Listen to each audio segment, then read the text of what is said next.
दोस्तों आज हम बाल विकास में पढ़ेंगे वृद्धि और विकास के संबंध में। वृद्धि और विकास को अच्छी तरीके से जानेंगे। 25 एमसीक्यू फॉर्मेट में प्रश्न भी होंगे जो आपके टीचर एग्जाम में काफ़ी मदद करेंगे। तो बाल विकास का ये टॉपिक आपको काफ़ी मदद करेगा। बढ़ते हैं अपन वृद्धि की ओर। दोस्तों वृद्धि है क्या? वृद्धि दोस्तों शरीर व्यक्ति का जो शरीर होता है उसके आकार, लंबाई और वजन में होने वाले परिवर्तन से है। और दोस्तों आकार, लंबाई और वजन में जो परिवर्तन होता है उसे मात्रात्मक परिवर्तन कहा जाता है। तो इस प्रकार का जो परिवर्तन होता है आकार लंबाई में मात्रात्मक परिवर्तन यानी क्वांटिटी जो परिवर्तन होता है इसे वृद्धि कहते हैं। उदाहरण के लिए दोस्तों जब बच्चे की ऊंचाई, वजन और अंगों का आकार बढ़ता है तो उसे वृद्धि कहते हैं। एग्जाम्पल लेते हैं, जब बच्चे की लंबाई अगर 90 सेंटीमीटर है और इससे बढ़कर 100 सेंटीमीटर हो गई यानी बच्चे में वृद्धि हुई यानी मात्रात्मक वृद्धि हुई। वजन जैसे 10 किलो से 15 किलो हो गया यानी कि ने बच्चे में मात्रात्मक वृद्धि हुई। अब बात करते हैं दोस्तों विकास के बारे में, डेवलपमेंट के बारे में। पहले हमने ग्रोथ के बारे में बात की थी, अब डेवलपमेंट यानी विकास के बारे में बात करते हैं। विकास ऐसा व्यक्तित्व में होने वाले गुणात्मक और मात्रात्मक दोनों प्रकार से परिवर्तन होता है। दोस्तों विकास जो होता है इसमें गुणात्मक और मात्रात्मक दो तरीके से परिवर्तन होता है। विकास में केवल शारीरिक परिवर्तन ही नहीं दोस्तों, इसके अलावा इसमें मानसिक परिवर्तन होता है, सामाजिक परिवर्तन होता है, भावात्मक परिवर्तन होता है, भाषा परिवर्तन होता है और नैतिक क्षेत्र में भी विकास होता है। तो दोस्तों विकास के अंतर्गत मानसिक, सामाजिक, भावात्मक, भाषा और नैतिक जैसे क्षेत्र भी सम्मिलित होते हैं।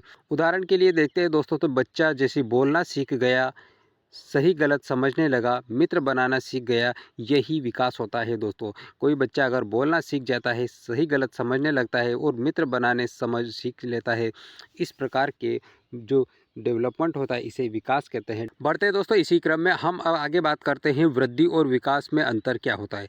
वृद्धि और विकास के अंतर्गत अंतर जो है वो किस प्रकार से होता है, तो सबसे पहले हम बात करते हैं वृद्धि के बारे में। तो वृद्धि केवल शारीरिक परिवर्तन होता है, जबकि दोस्तों विकास जो होता है वो संपूर्ण व्यक्तित्व में परिवर्तन होता है।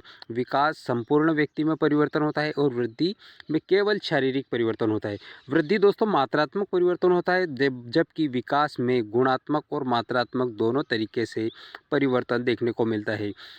विकास में गुणात्मक और मात्रात्मक दोनों तरीके से विकास होता है, जबकि वृद्धि मात्रात्मक होती है।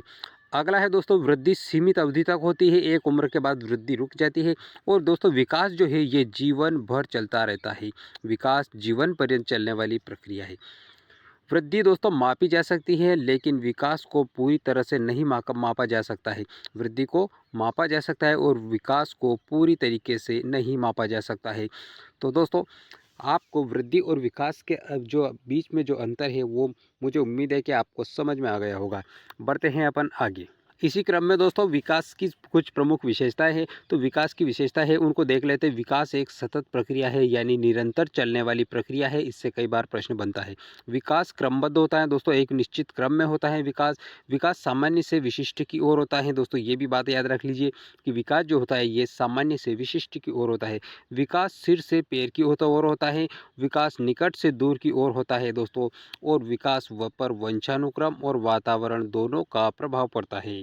विकास पर वंशानुक्रम और वातावरण दोनों का प्रभाव पड़ता है। उदाहरण के लिए हम देखते हैं विकास किस प्रकार से होता है, तो दोस्तों बच्चा सबसे पहले अपनी गर्दन को संभालता है, फिर बैठना बैठना सीखता है और फिर चलना सीखता है। इसी प्रकार से जो क्रमबद्ध होता है विकास, इसे विकास कहा जाता है। बढ़ते इसी क्रम में दोस्तों आगे, तो वृद्धि और विकास के संबंध में कई मनोवैज्ञानिकों ने महत्वपूर्ण सिद्धांत दिए, अपनी प्रतिक्रिया दी। उनमें सबसे पहले बात करते हैं अपन जीन पियाजे के बारे में। जीन पियाजे दोस्तों प्रसिद्ध मनोवैज्ञानिक है, इनके द्वारा संज्ञानात्मक विकास सिद्धांत दिया गया। कौन सा सिद्धांत? संज्ञानात्मक विकास सिद्धांत जीन पियाजे के द्वारा दिया गया। और इन्होंने बौद्धिक विकास की दोस्तों 4 अवस्था बताई।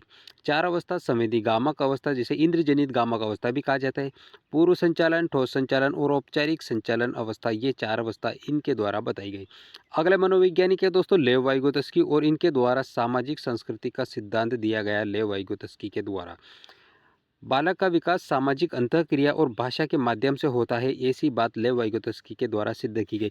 लेव वाइगोत्स्की का जो सामाजिक सांस्कृतिक सिद्धांत है दोस्तों, इसे जेडपीडी यानी जोन ऑफ प्रोक्सिमल डेवलपमेंट के सिद्धांत के नाम से इसे जाना जाता है। अगला सिद्धांत है दोस्तों, एरिक इरिक्सन एक प्रसिद्ध मनोवैज्ञानिक है और एरिक इरिक्सन के द्वारा दोस्तों मनो सामाजिक विकास का सिद्धांत दिया गया था। एरिक इरिक्सन ने कौन सा सिद्धांत दिया था? मनोसामाजिक विकास सिद्धांत इरिक्सन के द्वारा दिया गया था। इरिक्सन के द्वारा दोस्तों इसके संबंध में 8 मनोसामाजिक चरणों के बारे में बात की गई और प्रत्येक चरण में एक संघर्ष होता है, इस प्रकार से इनका सिद्धांत दिया गया। चौथा है दोस्तों सिगमंड फ्रायड। सिगमंड फ्रायड ने मनोयौन विकास सिद्धांत दिया था। कौन सा सिद्धांत दिया इन्होंने? मनोयौन विकास सिद्धांत दिया था सिगमंड फ्रायड ने। व्यक्तित्व विकास के दोस्तों इन्होंने मनोयौन के 5 चरणों में बताए, मुख, गुदा, जननांग, जैसे इस प्रकार से 5 अवस्था इन्होंने 5 चरणों में मनोयौन विकास को बताया था। अगला है दोस्तों विकास के संबंध में व्यवहारवादी विकास के संबंध में जे.बी. वाटसन ने इन्होंने व्यवहारवाद दिया था। JB. Watson, John bride Watson इनका पूरा नाम है। व्यवहारवाद के समर्थक है दोस्तों। बालक का व्यवहार वातावरण और अनुभवों से निर्मित होता है, ये बात जे.बी. वाटसन के द्वारा सिद्ध की गई थी। अगला दोस्तों बी.एफ. स्किनर। बी.एफ. स्किनर ने दोस्तों प्रचालन अनुबंधन का सिद्धांत दिया और इन्होंने दंड पुरस्कार के माध्यम से व्यवहार को नियंत्रित करने और विकसित किया। ये जो सिद्धांत है दोस्तों बी.एफ. स्किनर के द्वारा दिया गया। अगला है दोस्तों पावलाव, इवान पेट्रोविच पावलाव इनका पूरा नाम है। इन्होंने शास्त्रीय अनुबंधन का सिद्धांत दिया और दोस्तों उद्दीपक अनुक्रिया के संबंध में सीखना होता है, ये बात पावलाव के द्वारा सिद्ध की गई थी। 8वें मनोवैज्ञानिक है दोस्तों अल्बर्ट बंडूरा। इन्होंने सामाजिक अधिगम का सिद्धांत दिया और दोस्तों सामाजिक अधिगम का जो सिद्धांत है इसे अनुकरण यानी मॉडलिंग के माध्यम से बालक सीखता है, ये बात इनके द्वारा सिद्ध की गई।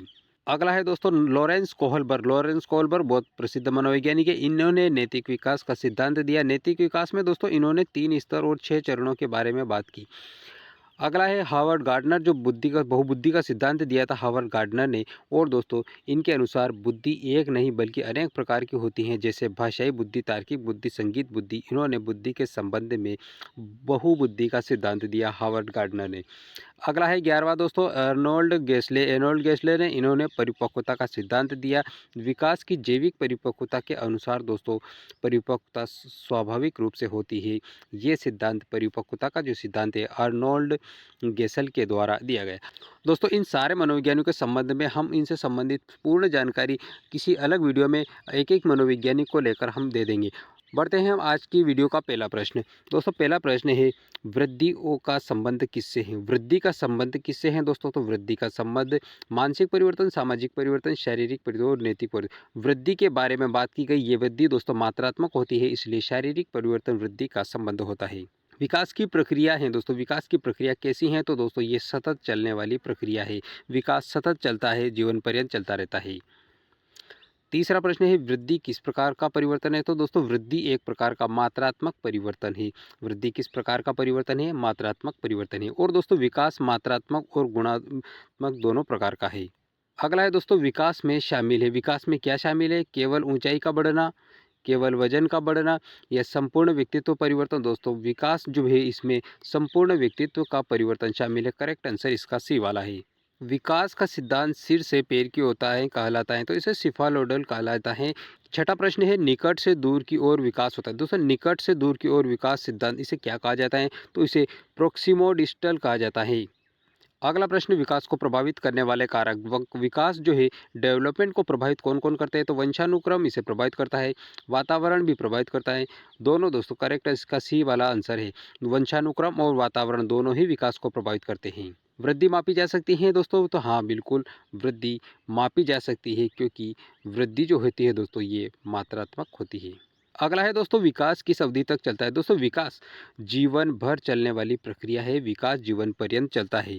बच्चा पहले गर्दन संभालता है फिर बैठता है, यह उदाहरण है। दोस्तों ये उदाहरण किस प्रकार का है? अव्यवस्थित विकास का, क्रमबद्ध विकास का, आकस्मिक विकास का, असामान्य विकास। दोस्तों बच्चा अगर सबसे पहले गर्दन को संभालता है फिर बैठना सीखता है और फिर चलता है दोस्तों, तो ये जो उदाहरण है दोस्तों ये क्रमबद्ध विकास का उदाहरण। 11वां प्रश्न है वृद्धि रुक सकती है पर विकास। दोस्तों वृद्धि एक समय के निश्चित समय के पश्चात रुक जाती है, लेकिन विकास दोस्तों ये जीवन भर चलता रहता है, सतत चलता है, तो रुक जाता है।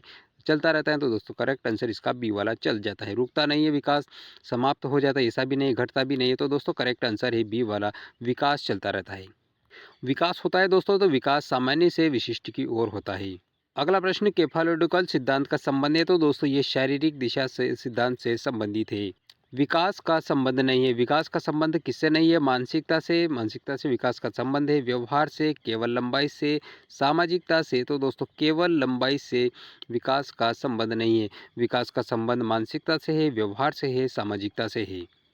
अगला प्रश्न वृद्धि का उदाहरण है। दोस्तों वृद्धि का उदाहरण क्या है, इसमें भाषा सीखना वृद्धि का उदाहरण नहीं है, मित्र बनाना ये भी वृद्धि का उदाहरण नहीं है, वजन बढ़ना दोस्तों वृद्धि का उदाहरण है। यानी 15वें प्रश्न का करेक्ट आंसर सी वाला है। नैतिक निर्णय लेना ये विकास का पहलू है। तो दोस्तों भाषा सीखना, मित्र बनाना, नैतिक निर्णय जैसे विकास के उदाहरण है और वजन का बढ़ना वृद्धि का उदाहरण है। अगला है दोस्तों विकास का अध्ययन किसका विषय है। विकास का अध्ययन किसका विषय है, विकास का अध्ययन मनोविज्ञान का विषय है। विकास की प्रक्रिया है दोस्तों, तो विकास की जो प्रक्रिया है वो एक प्रकार की क्रमिक प्रक्रिया है। करेक्ट आंसर इसका बी वाला है। विकास में परिवर्तन होते हैं दोस्तों, विकास में केवल शारीरिक, केवल मानसिक या फिर मात्रात्मक एवं गुणात्मक। दोस्तों विकास जो है इसमें मात्रात्मक एवं गुणात्मक दो प्रकार के परिवर्तन होते हैं। बाल विकास का क्षेत्र नहीं है, बाल विकास का क्षेत्र कौन सा नहीं है, सामाजिक जो है ये बाल विकास का क्षेत्र है, मानसिक भी बाल विकास का क्षेत्र है, औद्योगिक ये वाला नहीं है, संवेगात्मक बाल विकास का क्षेत्र है। तो दोस्तों बाल विकास का क्षेत्र कौन सा नहीं है, तो औद्योगिक बाल विकास क्षेत्र नहीं है। करेक्ट आंसर इसका औद्योगिक है। अगला प्रश्न वृद्धि की सीमा है। वृद्धि की सीमा क्या है, तो दोस्तों वृद्धि सीमित अवधि के लिए होती है, बाकी विकास तो जीवन भर पर्यंत चलता रहता है। तो 20वें प्रश्न का करेक्ट आंसर वृद्धि की सीमा एक सीमित अवधि तक होती है। 21वां प्रश्न विकास का प्रमुख सिद्धांतकार कौन है। दोस्तों विकास का प्रमुख सिद्धांतकार कौन है, तो जीन पियाजे विकास के प्रमुख सिद्धांतकार के रूप में जाना जाता है। संज्ञानात्मक विकास सिद्धांत दिया था, तो दोस्तों ये पियाजे के द्वारा ही दिया गया था। संज्ञानात्मक विकास सिद्धांत इसे कॉग्निटिव डेवलपमेंट थ्योरी के नाम से जाना जाता है। अगला है दोस्तों सामाजिक सांस्कृतिक सिद्धांत दिया था, तो सामाजिक सांस्कृतिक सिद्धांत किसने दिया था, तो ये दिया था दोस्तों वाइगोत्स्की के द्वारा सामाजिक सांस्कृतिक सिद्धांत दिया गया था। अगला है मनोसामाजिक विकास सिद्धांत किसने दिया था, तो दोस्तों ये एरिक एरिक्सन के द्वारा दिया गया था। अगला है दोस्तों वीडियो का लास्ट प्रश्न वृद्धि प्रभावित होती है, तो वृद्धि से दोस्तों पोषण से प्रभावित होती है, व्यायाम से होती है, स्वास्थ्य से होती है, उपरोक्त सभी इसका करेक्ट आंसर है। दोस्तों वीडियो आपको पसंद आए तो लाइक कर दीजिए, चैनल को सब्सक्राइब करना मत भूलिएगा और अपने दोस्तों में ज़्यादा से ज़्यादा वीडियो को शेयर करके जो कमेंट के माध्यम से बताइए कि आपको वीडियो कैसा लगा। वीडियो अपने दोस्तों में ऐसे भी दोस्तों में शेयर कीजिए ताकि दोस्तों जो टीचर एग्जाम की तैयारी कर रहे हैं, बाल विकास के ये सारे प्रश्न और ये थ्योरी आपको मुझे उम्मीद है कि पसंद आई होगी। मिलेंगे दोस्तों अगले वीडियो में, तब तक के लिए आपको बहुत बहुत धन्यवाद।